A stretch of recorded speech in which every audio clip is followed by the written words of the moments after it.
everything that was still tall. We had some hollyhock branches here, wormwood over in this area here, and the sedum over there.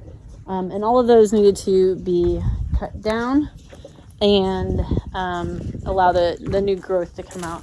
Okay, so we're planting potatoes, and how many? There is 1, 2, 3. 10 total. That's what I said. 10. You got this kind?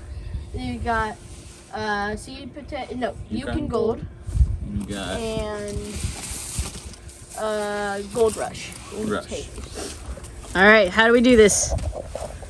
So you stick the shovel in and you like leave some of the soil over like this, and then you put it in with the eye up, and then you cover it back up. Nice. And does it matter how far you plant it down? 3 to 5 inches deep. Sweet.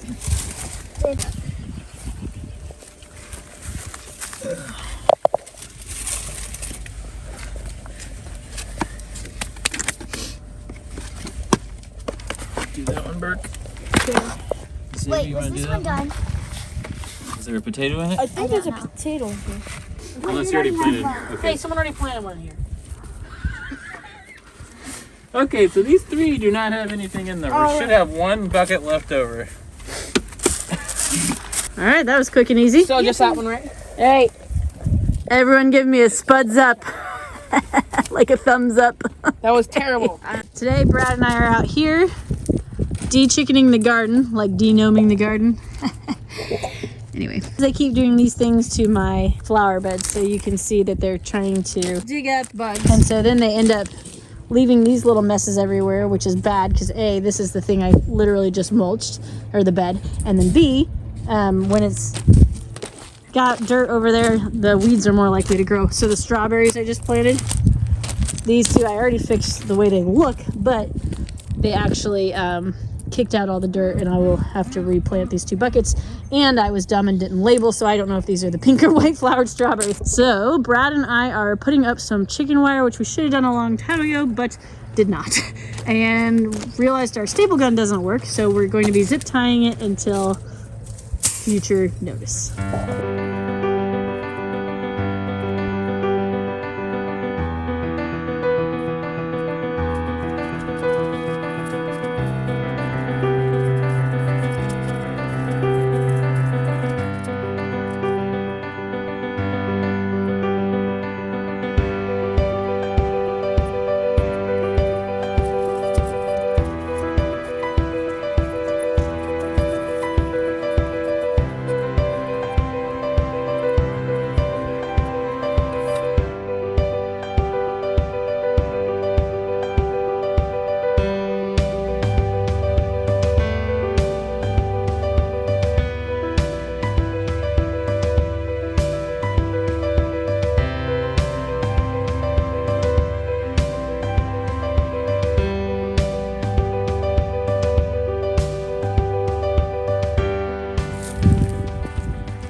Brad, what are you planting?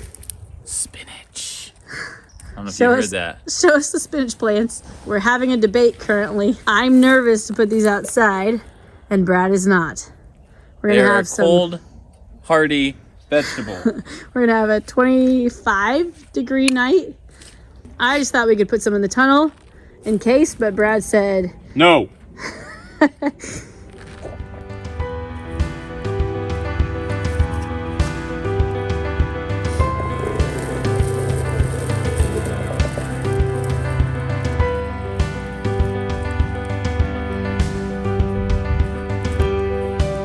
Sorry, little guy.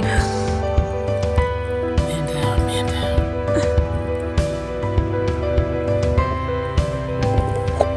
It's fine, look at him. Looks great. I'm so happy.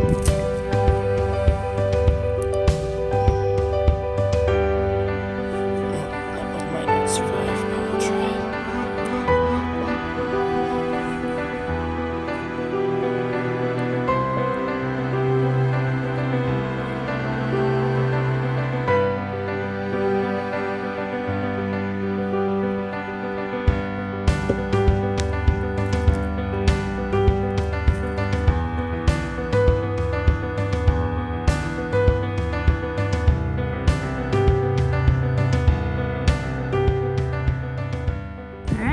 all the garlic from yesterday. And then all the spinach from today, the little tiny greens. This is still a lot of weeds, but there's asparagus coming up, so we will be weeding that in the next couple of days here. So I'm filling up the pots with dirt so that we can transplant the tomatoes, not potatoes. For the first time, Daddy? Or... This is the first transplant, yep. And then we're going to do this with... Also, this is very useful. So the first thing we need to do is take them out of their plugs, and I don't use the whole plug of soil. We just uproot them. And tomatoes are very hardy, so they regenerate roots very well, so you don't have to worry about damaging. I mean, you don't want to pull it off at the bottom or anything like that, but if any of these little guys get damaged, they'll just regenerate all the way up where these hairs are. There are like a lot of little hairs on them. Like Daddy said, they turn into roots. And then you put the hole in. It doesn't really matter how deep you go, but you want to go pretty deep. Yeah. And then you just press down lightly, and then we're done transplanting. And then after this, we're gonna water it. Planting 2 to a pot here. These probably should be 1 to a pot, but we'll just do another transplant once they start outgrowing this one. But when I'm planting them in the ground in spring, I'll plant them all the way up just below that first 2 leaves there, and all of this will be root and the plant will be super strong.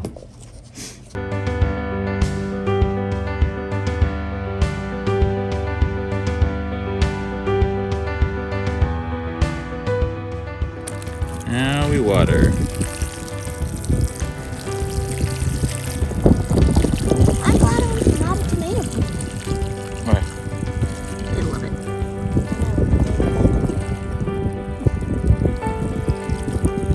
I'm gonna leave them out here for an hour or so. It's kind of cold and windy today, so not too long. Start the hardening off process. We are making a round seat for some outdoor chairs. The only problem is the slabs of walnut that I cut are not wide enough for a good seat. The first one I made was very teeny tiny. It fit my booty, but probably nobody else's in the house. He wants to say not Aaron's. That's what I meant. So what I ended up having to do is glue 2 pieces together. This is the underside. This won't be seen. This is a lot of the heartwood. That's why it's so much lighter. But this is what you'll see on top. So once this is all planed down, this will look like one continuous piece of wood. No gaps or anything. So the way that I do this, there are a million ways to cut a circle. Routers, bandsaw, and I'm going to do it on the table saw, which has been pretty effective for me so far. I've done all the other ones, but I like this one much more. But the idea is I have a sled that I've created for the table saw, and I found the center of the diameter. So I found the very center of this circle. You can see where the circle is going to go. And what I do is put just a cut off nail in here. I've sharpened the point on both ends. So the nail is going to go in here, and then it fits into a slot on my table saw sled, and we will show you that right now. So in order to save me a lot of work on the table saw, since I know where I'm going to be cutting, I'm just going to cut these corners off here, which just saves a lot of work on the table saw.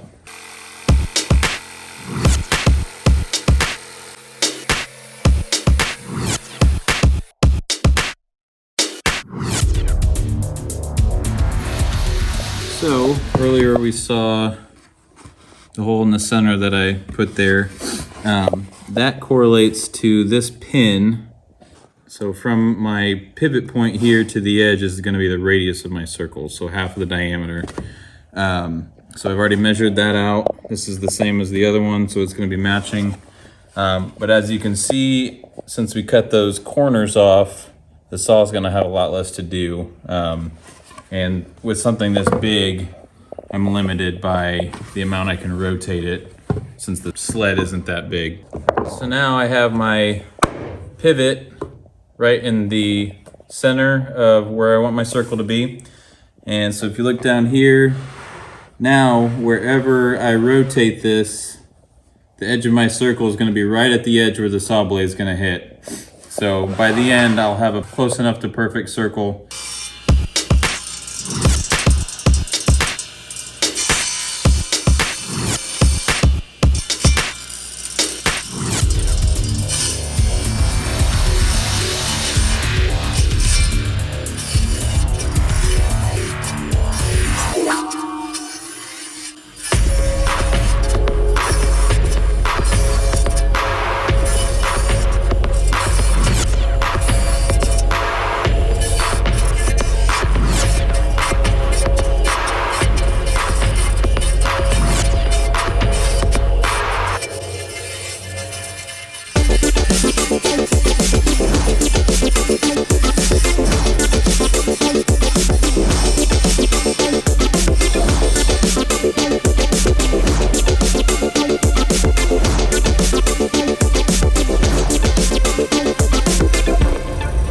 Of it is now that it's the right size, I can fit it back through my drum sander and get this dead flat.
Spray paint this table. Ooh, you can see it needs to be redone.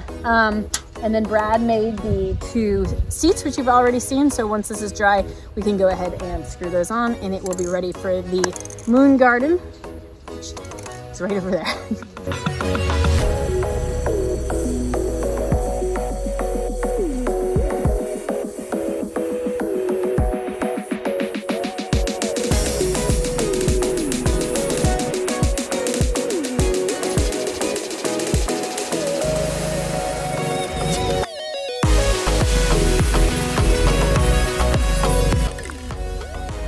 I just use black gloss spray paint.